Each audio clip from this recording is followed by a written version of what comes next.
Spring, 1946.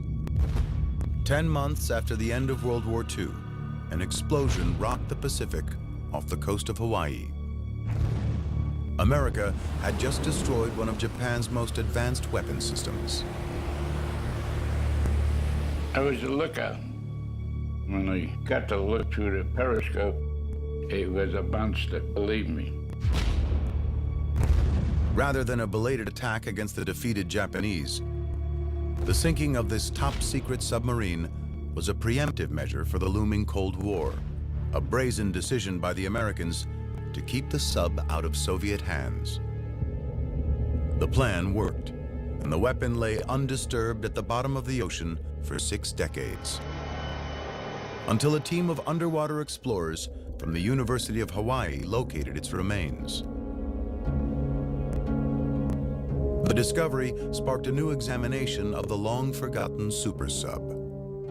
It can go around Cape Horn, it can go around Cape of Good Hope. 37,000 That's right. This gave you enormous strategic options. You could basically attack anywhere in the world. This was a global weapon system. A system that defied conventional design and married the tactical advantages of sea and sky. As America scrambled to build nuclear bombs, and Germany experimented with powerful rockets, Japan hoped its secret weapon would change the course of the war.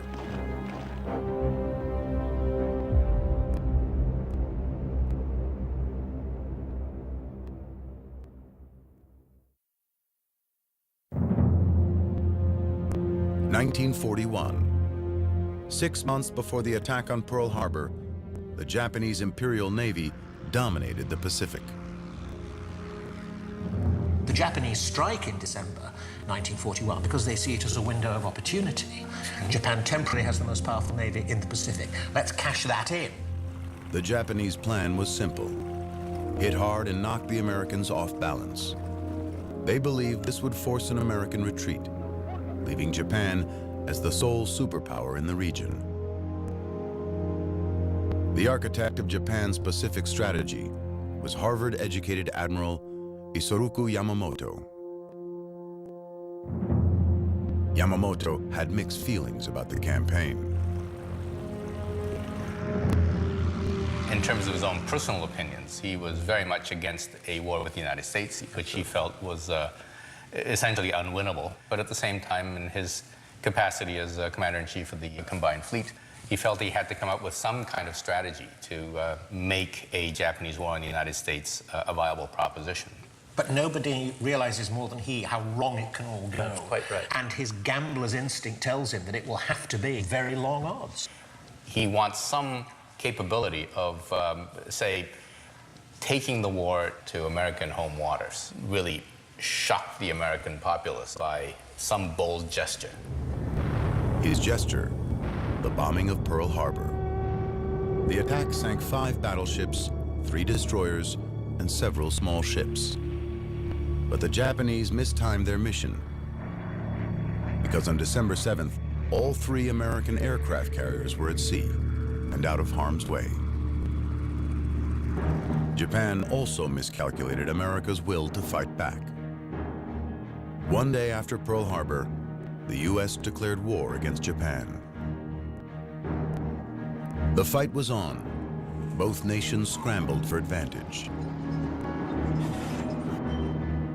The U.S. cranked up its industry and relied on its manpower, aiming to overwhelm the Japanese with superior numbers.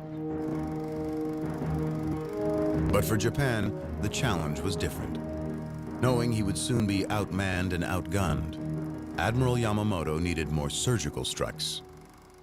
In the months following Pearl Harbor, he strategized about how to bring the war across the Pacific to America, 5,400 miles away. He looked to the success of the German U-boats, the deadly Nazi subs that were preying on ships in the Atlantic. From February to May 1942, the U-boats sank 348 vessels, preventing millions of tons of American supplies from reaching Europe. Several of the ships were torpedoed within sight of New York City and Boston.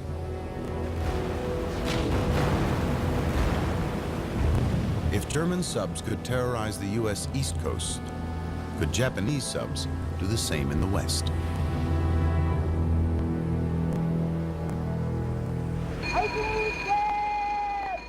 To find out, Yamamoto ordered a series of test missions. He sent a sub to fire shells at a refinery in California. It didn't cause much damage, but did trigger fears of a Japanese invasion.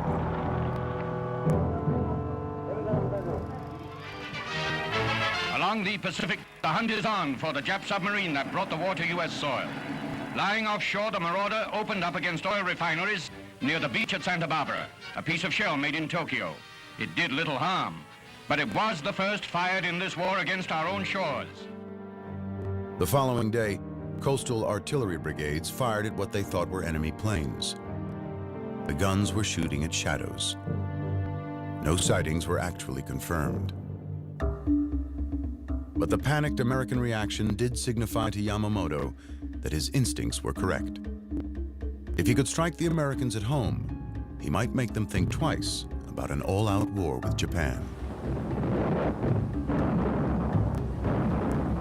To instill such fear, he would need more firepower than a few small subs could deliver. An aircraft carrier and fleet of bombers would be ideal. But with the U.S. on high alert, no carrier could sneak up on the West Coast. Yamamoto needed something unexpected. His solution, a superweapon that would unite the firepower of an aircraft carrier with the stealth of a submarine. If it could be built, his machine would rewrite the rules of warfare. The concept of putting a plane on a sub wasn't new, but conventional submarines of the day were only capable of carrying one small plane for reconnaissance and targeting. Yamamoto wanted sub-launched airplanes that could be used as an offensive weapon, not just a scout. He ordered another test mission. This time, a small submarine-launched aircraft dropped firebombs over Oregon in the hopes of sparking a forest fire. The fire failed to catch, but like the Santa Barbara mission, it confirmed that a submarine could slip past U.S. coastal defenses and strike unsuspecting civilian populations. To be able to reach your destination and launch an air attack undiscovered, undetected, would give the Japanese an advantage that no other Navy, that no other Air Force had during the war. Yamamoto ordered his engineers to design a fleet of underwater aircraft carriers capable of sailing undetected across the Pacific, launching squadrons of high-tech bombers to attack West Coast cities, then disappearing without a trace. The admiral even expected his subs to be able to reach the East Coast. He hoped to terrorize America with attacks on New York City and possibly even Washington, D.C.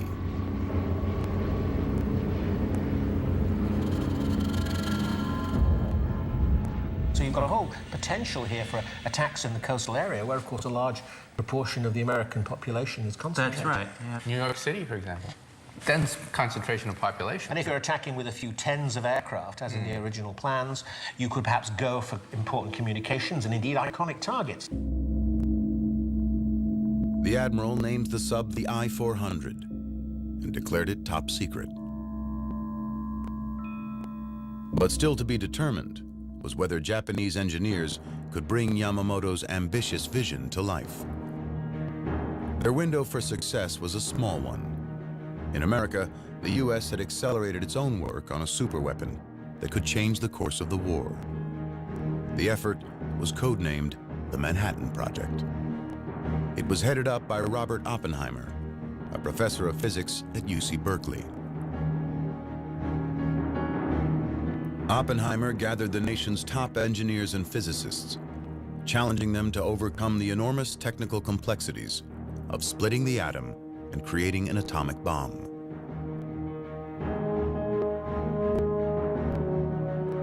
The Americans worked at a furious pace, fearing that the Germans and Japanese were moving forward with nuclear bombs of their own.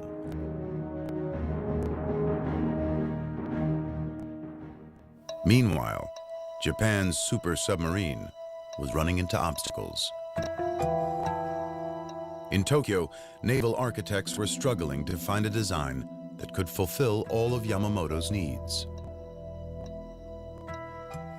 You're going to need a very large and impressive submarine indeed. You're going to have to go into new territory, in fact, as far as submarine design is concerned. The standard submarine at that time was shaped like a cigar, with a cylindrical hull up to 300 feet long. But no one knew whether that conventional design would be able to support a heavy hangar and 3 attack airplanes. You're going to need a very large hangar beginning there, moving past the superstructure, and ending up about there. What do you do with the navigational area here? You have to move it to the side of the ship and on top as well. So that's a lot bigger. These contain very large aircraft. That's not long enough. So you need a much, much longer flying off deck. And therefore you need a much, much bigger submarine. This is a transformation in the whole concept of the submarine. When we assemble these pieces, we'll end up with a scale model submarine that's about the same as a full-size submarine, which is 10 times longer than it is wide. Dr. Harold Vincent is an ocean engineer at the University of Rhode Island. He has his doubts about the practicality of the design. This tube represents the watertight hangar, the 3 aircraft, and the bombs that the aircraft carried.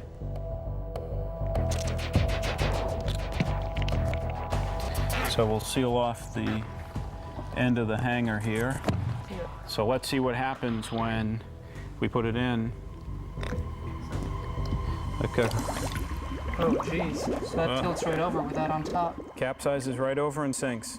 So therefore, they had to come up with some other method to be able to put a heavy hangar with all that aircraft up high out of the water. Adding the hangar to a conventional sub clearly wasn't the answer. The next seemingly obvious approach would have been to scale up the size of the central cylinder to lower the center of gravity. Well, a large single cylinder would be extremely heavy in weight, would have to have very thick walls in order to withstand sea pressure down to 300 or 330 feet. In order to hold this above the surface part of the submarine, totally stable, was simply impossible having this traditional submarine design. Tape up the other end, and then we can take these. The Japanese came up with an innovative alternative. So now we'll try this twin hull design.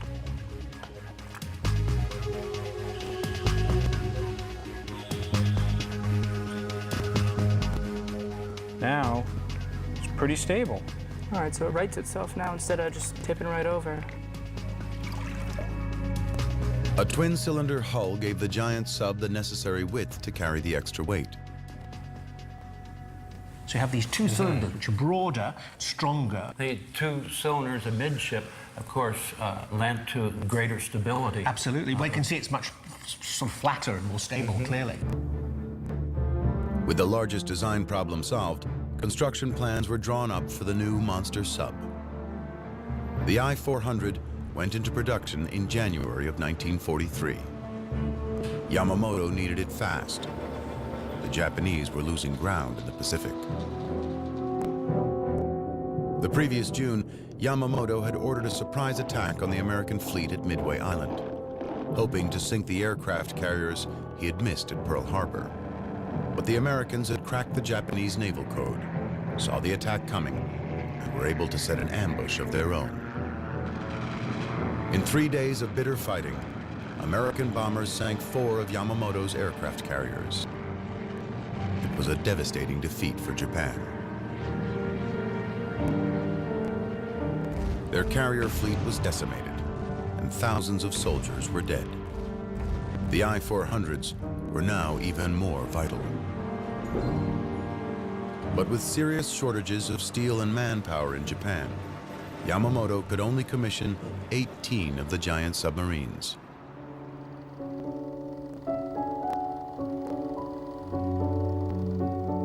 With work on the first I-400 underway, the Japanese Navy began development on the secret bomber that would be carried in the watertight hangar on the deck of the sub. The plane was called the Seiran, meaning mist on a fair day.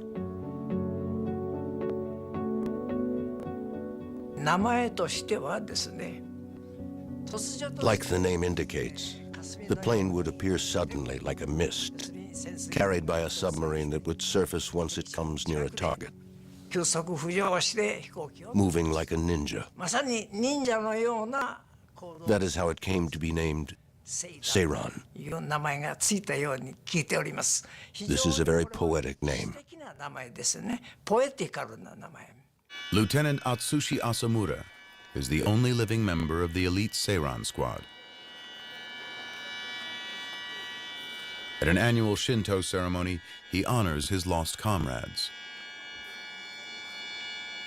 He still recalls the excitement of being part of the top-secret project. We were very surprised when we saw the Seiran for the first time. I thought, is this really a plane that can be loaded onto a submarine? I believe not too many people knew about Seiran, even in the Japanese Navy. Many tests and repeated experiments were done in top secret. With a maximum speed of more than 200 miles per hour and the capacity to carry a 1,700-pound bomb, the newly designed Seiran would be an intimidating warplane. But the Japanese aircraft designers first had some technical puzzles to work through. Although the I-400 was wider than any other submarine of its day, the airplane hangar was only 11 feet in diameter. Here is the hangar on the I-400 into which this aircraft has to fit. And here we have a head-on view in the of same the scale, Seiran, the same scale. Oh dear. You know, the fuselage will fit in there, but gosh, you've got the wings, you've got the tail planes, and it doesn't fit. Exactly. To accommodate the tight quarters, the Japanese designed wings much like those on the Grumman Hellcat, the most potent aircraft carrier-based fighter in the U.S. arsenal. To minimize the Hellcat's profile for storage below decks, the wings rotated 90 degrees and folded back flat against the fuselage. The Seiran went even further.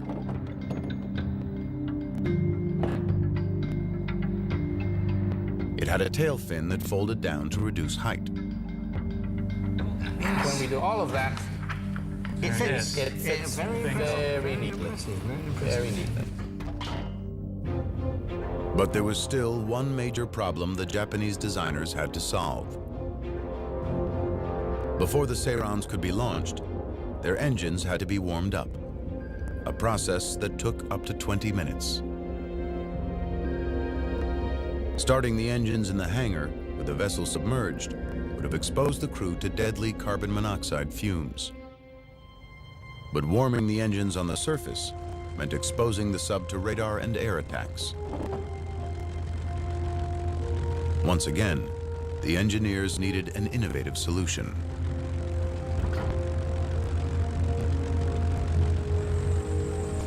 At a small airport in Connecticut, former Air Force gunner Craig McBurney knows all about the problems of warming an engine before takeoff.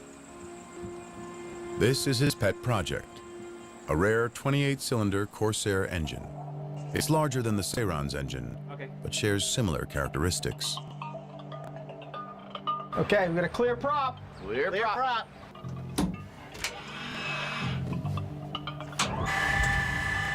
As with many World War II-era aircraft, starting the engine cold is a haphazard and messy affair. Battery's off. Right about now is when we start using bad language.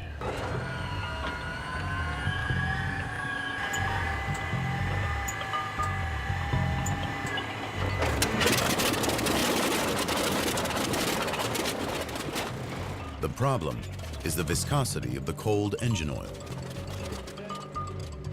You can see how thick the oil is because it hasn't been heated up. And you know how critical the tolerances are inside the aircraft engine, how tight they are and how small the passages are. Wow. So it would really make a significant difference trying to pump that heavy, thick oil through an aircraft engine. Warming the oil makes a noticeable difference. We heat it up to about 60 or 70 degrees Celsius, which is 140, 160 degrees Fahrenheit. It's the same oil that's just been heated up with the preheater. And right through it. Almost. Wow, look at that. Like pouring water. What a difference. Yeah. And you can imagine how critical that would be to have the engine heat up that much faster, especially in a combat situation. Yeah. McBurney uses an external tank to preheat the oil. Inside this container, we have the main engine oil tank here for feeding the engine oil, and then we've also installed our own pre-oil tank with a heater on it. And with the preheater on it, we're able to raise the temperature quite a bit. We can get the temperature up to about 120 degrees. So we need to open this valve, and we'll go ahead and open the engine oil tank valve as well. The warm oil can be pumped directly into the cold engine. Clear prop! Okay, go ahead and engage the starter. The results are easy to see. Boy, I tell you, that's incredible. The temperature's almost already at the takeoff temperature. Amazing difference. Can you imagine in a combat situation? McBurney's warming method was the same one Japanese engineers turned to for the Seirans. It's actually borrowed from a German design.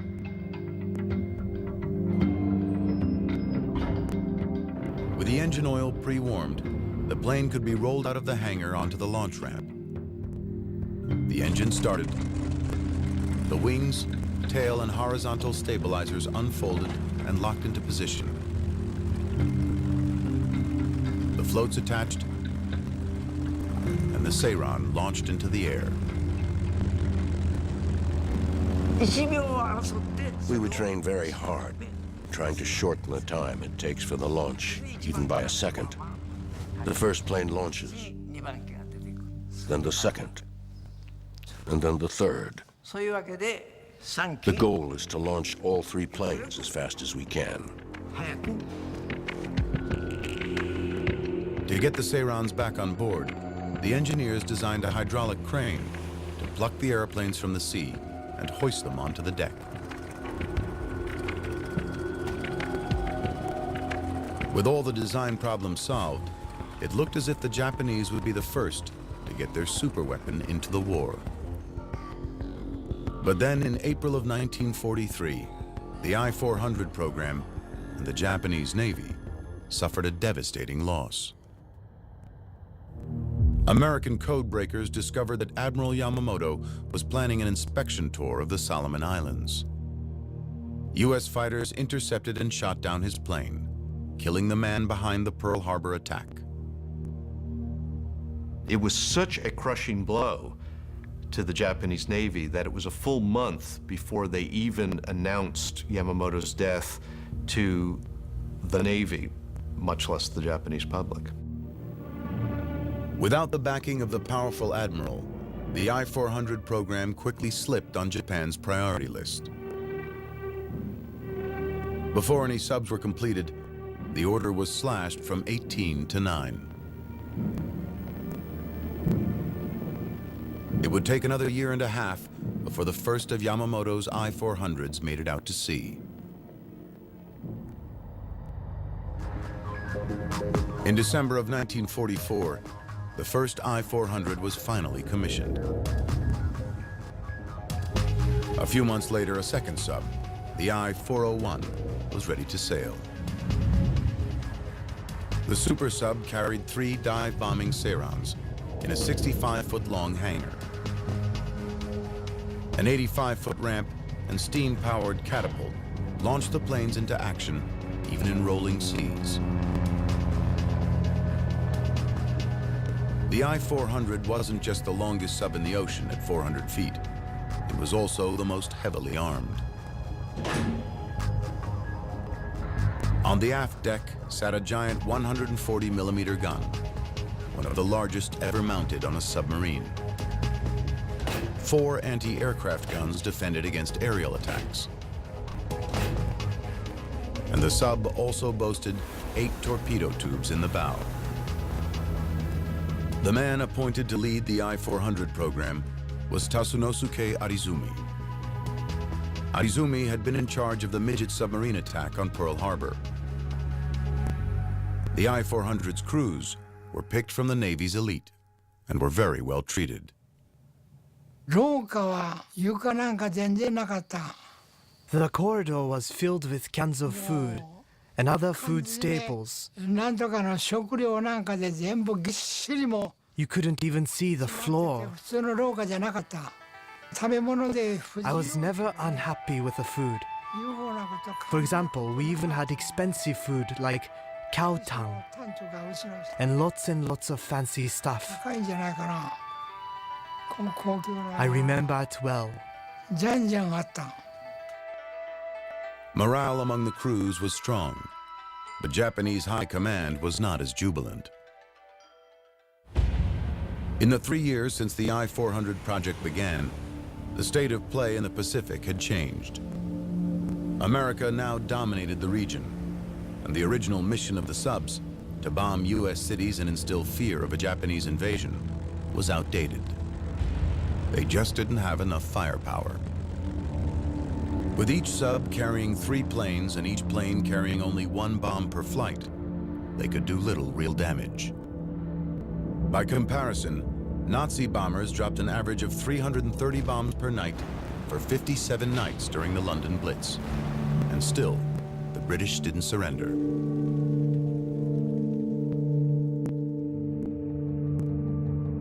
With a conventional bombing raid on U.S. cities out of the question, the Japanese needed another mission for the I-400s. They considered all options.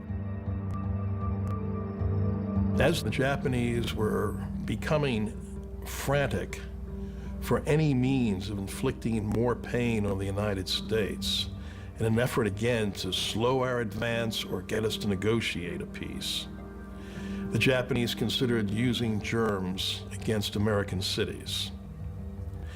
This was discussed, and the obvious means of delivering these would have been by submarine-launched aircraft, from the I-400s, from other submarines.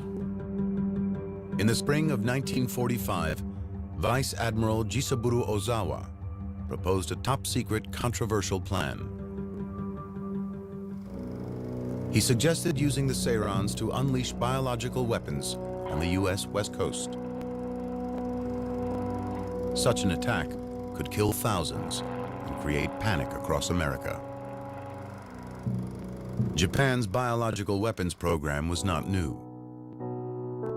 Under the command of a military doctor named Shiro Ishii, a secret team had been experimenting on the Chinese since the 1930s. Plague-infested fleas bred in their lab had been unleashed into Chinese villages. They'd infected prisoners with anthrax and cholera. And they had injected men and women with venereal diseases. As many as 200,000 Chinese died as a result of these horrific experiments. The Japanese army was doing a lot of work on this in Manchuria, in pretty awful circumstances, actually. And certainly the Japanese Navy seems to have been interested in the use of anthrax in bombs. And the most radical elements within the Army or the Navy would advocate such a I would say, insane plan. There was little doubt that biological weapons dropped on an American city could cause enormous casualties. And so panic among the American population far more effectively than conventional bombs.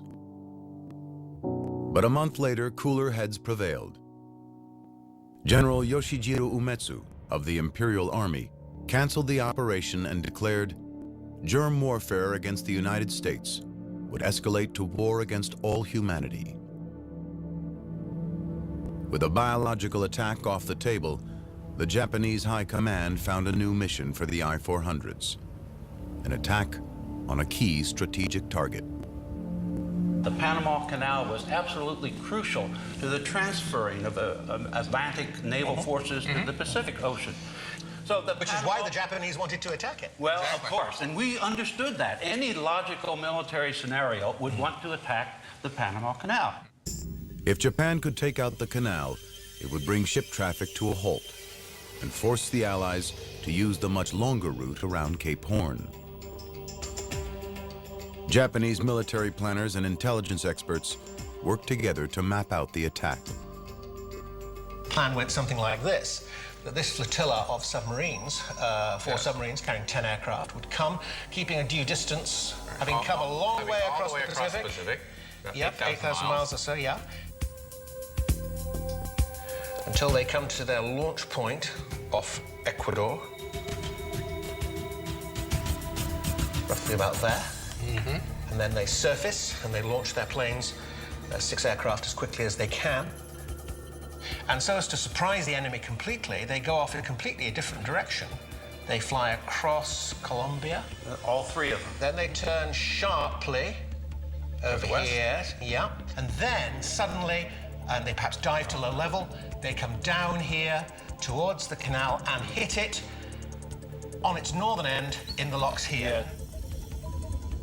The mission would be extremely hazardous for the I-400 fleet. Before striking the canal, the subs would have to navigate through waters swimming with Americans. By the summer of 1945, essentially the Pacific was an American lake, and so that meant it would be relatively difficult to get any kind of vessel safely into the area of the Panama Canal. But the Japanese did have one ace up their sleeves, a secret technology that the I-400's designers had borrowed from the Germans. A technology that could help them elude enemy sonar. Sonar works by bouncing sound waves off hard objects like ships. By measuring the time it takes for sound waves to travel to the target and back, the system can calculate its location. But the I-400s, like some German U-boats, were equipped with a new stealth shell designed to absorb sound waves instead of reflecting them.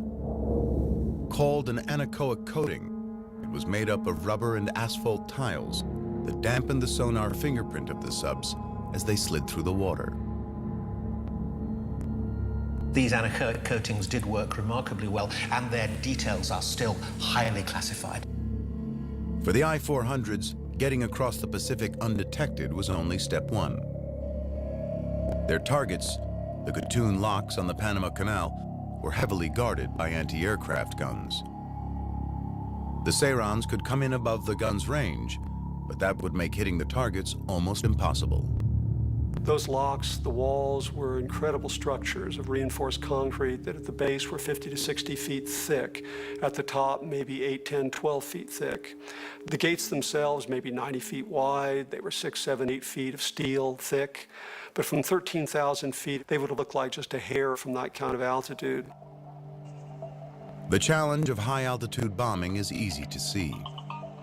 When a B-29 outfitted with a World War II-era bomb sight drops a half-dozen water bombs on a stationary target in the California desert.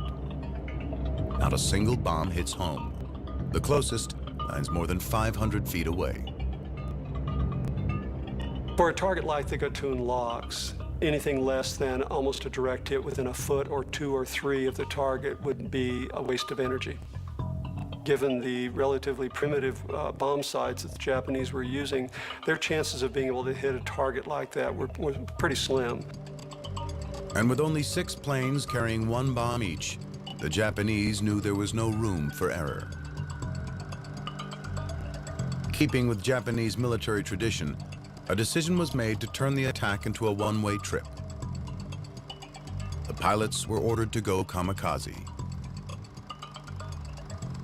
By that point in time, just about all Japanese air missions were being flown as kamikaze missions, one-way missions, and the plan was to do the same here. Given our lack of resources at the time in Japan, we had no choice but to go kamikaze.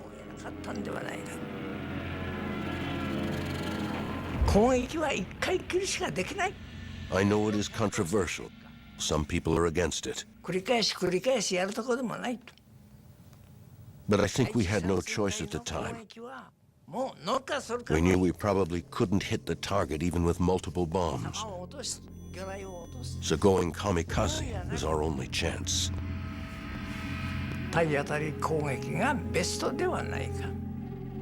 The I-400's crews prepared for the Panama Canal mission, but the window of opportunity for the strike was closing fast. By the spring of 1945, America was already deciding on potential targets for the atomic bomb. Then the war arrived on Japanese soil, when Allied forces invaded the island of Okinawa.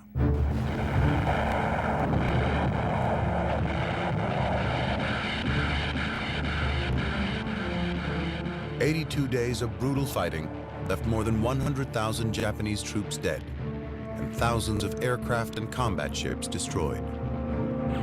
Vice Admiral Ozawa realized that a raid on the Panama Canal would be too little too late. The majority of American forces were already in the Pacific, so Ozawa changed the I-400's mission yet again. The new target was Ulithi Atoll, a staging area for the massive U.S. fleet preparing to invade Japan.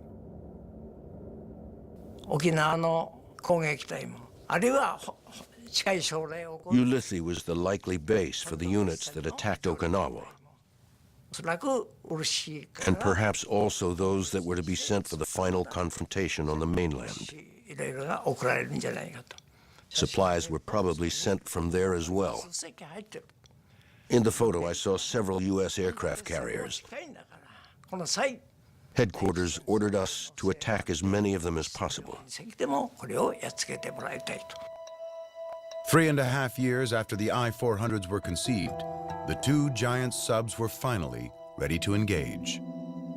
They traveled separately, with orders to rendezvous off Ulithi, where they would be joined by two smaller subs. Once they reached their target, 6 Seirans would be launched in a kamikaze attack. To deepen the surprise, Commander Arizumi ordered the crew to disguise the bombers with U.S. markings, a clear violation of international law. Pilots themselves objected to having the planes painted in American colors. They felt it was dishonorable. And they were ready to die. They knew they weren't coming back. What they didn't know was that their mission was once again short on time. 4 days before the I-400 set sail, America had successfully exploded the world's first atomic bomb. A second bomb was already on its way to Japan. To make matters worse, Arizumi's mission was plagued by problems. On the way to Ulithi, one of the smaller subs was spotted and sunk by a U.S. warship. All 140 crewmen perished. Then, in an effort to avoid enemy ships, Arizumi decided to change his route in the agreed-upon meeting point. But the message never got through to the other ships, and they missed the rendezvous.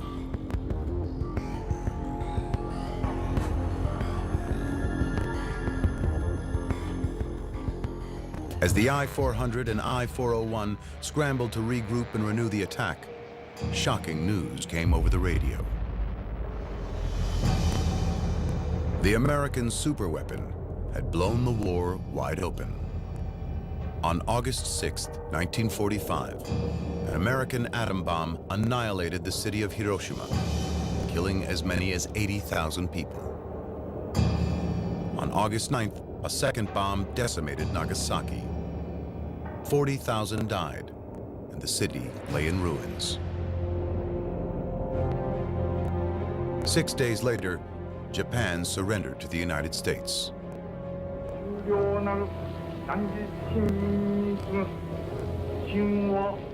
In his radio address to the nation, the emperor never mentioned defeat or surrender. Instead, he told his people, "We have to endure the unendurable and suffer the insufferable." The next day, on the 16th, we received a telegram ordering us to cease fire. Receiving this unthinkable telegram, we gradually grasped the reality.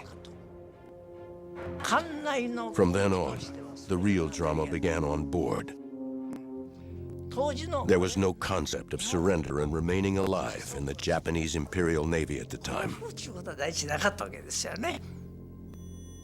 The captains of the two I-400s reversed course and raced back toward Japan. Neither wanted to give up his prize ship nor suffer the humiliation of being captured in enemy waters. Worried about retribution, Arizumi ordered the crews of the two subs to dump their US-marked Seirans into the ocean. They did so, destroying the evidence just in time. On August 28th, two US destroyers discovered the I-400. The captain surrendered peacefully. 20-year-old Harry Arvidsson was one of the first Americans to board the giant sub. As we approached the submarine and saw what it was, I thought to myself, man, that's the biggest thing I ever seen. The next day, August 29th, the American submarine USS Segundo located the second Japanese sub. The I-401 was carrying Fleet Commander Arizumi, a man who didn't know the meaning of the word surrender. Carlo Carlucci was a quartermaster on the American sub.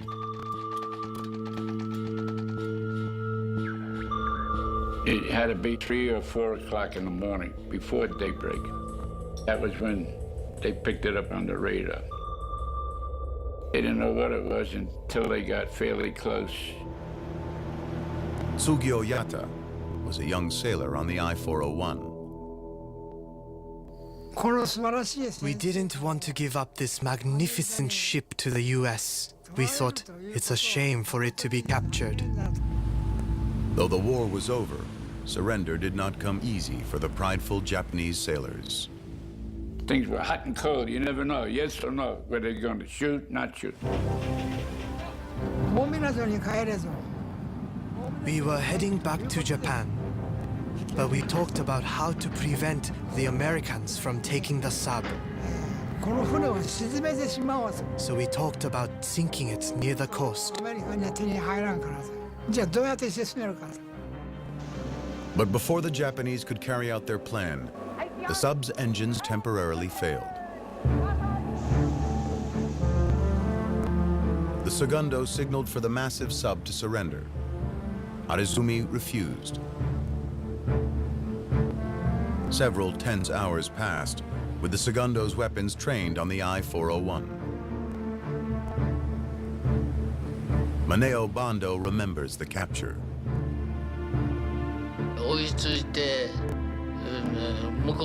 They pointed their cannons at us and ordered us to have one officer sent to their ship. We thought, what do you mean, send someone?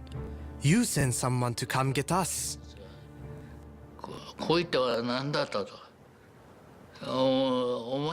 We insisted on displaying our pride and dealing with them man to man.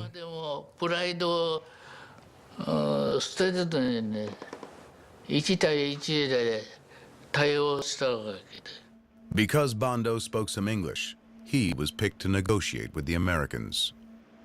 You force us to surrender. I said, if you force us to surrender, we will commit suicide. They said to me, harakiri, no good. They understood the term harakiri. Tokyo ordered the I-401 to surrender to the Segundo. Eventually, Commander Arizumi bowed to the inevitable. He had the black flag, the international naval signal of surrender, raised on his sub. For the proud commander, the humiliation was too much to bear. I went to get a cup of coffee and had just sat down I heard a loud bang. That was the suicide. The captain and I rushed inside, and we saw he'd taken his own life. I heard the captain say, he finally did it. Nearly 200 Japanese servicemen were taken prisoner that day. Sailors, pilots, and support crew.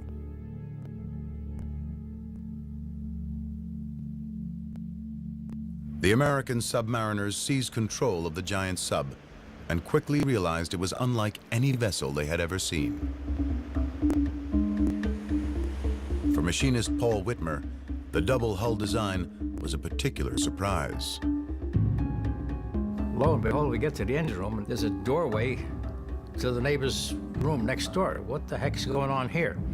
We take a peek in there, there's another set of engines in there. The port and starboard engine rooms. We find out that there were two hulls bolted together. With two submarines alongside each other. The Japanese crew remained on board, but with 6 Americans now in command. I had a 45, we all had 45s, and I had an extra clip of bullets in my jacket pocket. That's all. If I had to use it, I would have used it. Oh, it was very tense. No one trusted anybody. We didn't know what to expect.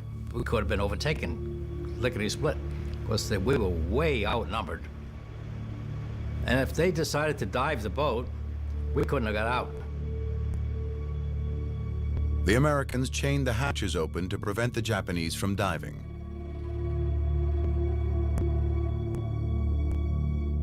But as time passed, tensions slowly eased between the former enemies. They now had a common goal: to get the subs safely back to Tokyo. In the engine room, we had to learn how to communicate with the Japanese. You know, they had to teach us, and we had to teach them. We needed to know some of the words to describe an engine. Basic, elementary, grade school type communication. And trying to strike up a rapport and learning their symbols and their words for what's the name of this, what's the name of that. Both subs made it back to Tokyo, where the prisoners were released. For the Americans, the next step was to bring the unusual ships home for further study. In November of 1945, they departed Japan for Hawaii. They arrived in Pearl Harbor just after New Year's Day, 1946. Navy engineers immediately began inspecting and recording every detail of the super sub's design.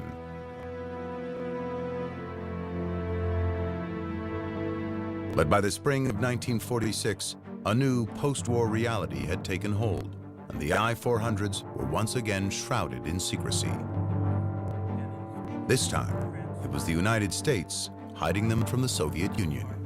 Large aircraft-carrying submarines intended for strategic attack on their enemies are exactly the things you don't want the Russians to have. And this is now the Cold War. That's right. Beginning, yes. The beginning of the Cold War. Take her down before we're spotted. Worried that the Russians would demand to inspect the subs, the U.S. Navy made a hasty decision.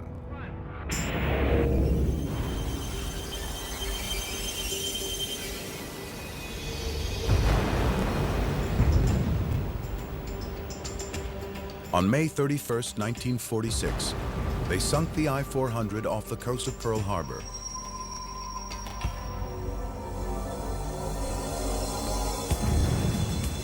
Two days later, the I-401 joined it at the bottom of the sea.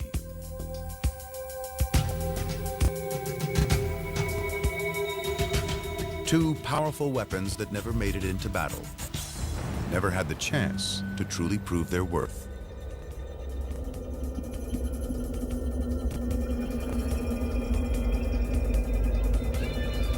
If the question is, would the I-400 operation decisively change the course of the Second World War?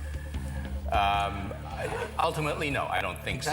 It would have made things worse in 1942, yes, but not in 1945. Correct. And Japan surrenders because of the overwhelming material superiority of the United States. The United States has got the willingness and the desire to deploy that overwhelming power. Ultimately, the I-400 arrived too late in the war to make a difference. But while its timing was flawed, its technology was ahead of its time. The innovative design became a model for future Cold War submarines and changed military thinking about how they could be deployed. In the 1950s, a new type of U.S. submarine, the Regulus class, began patrolling the seas. It bore a striking resemblance to Japan's World War II super sub, though it launched missiles, not airplanes, from its deck-mounted hangar.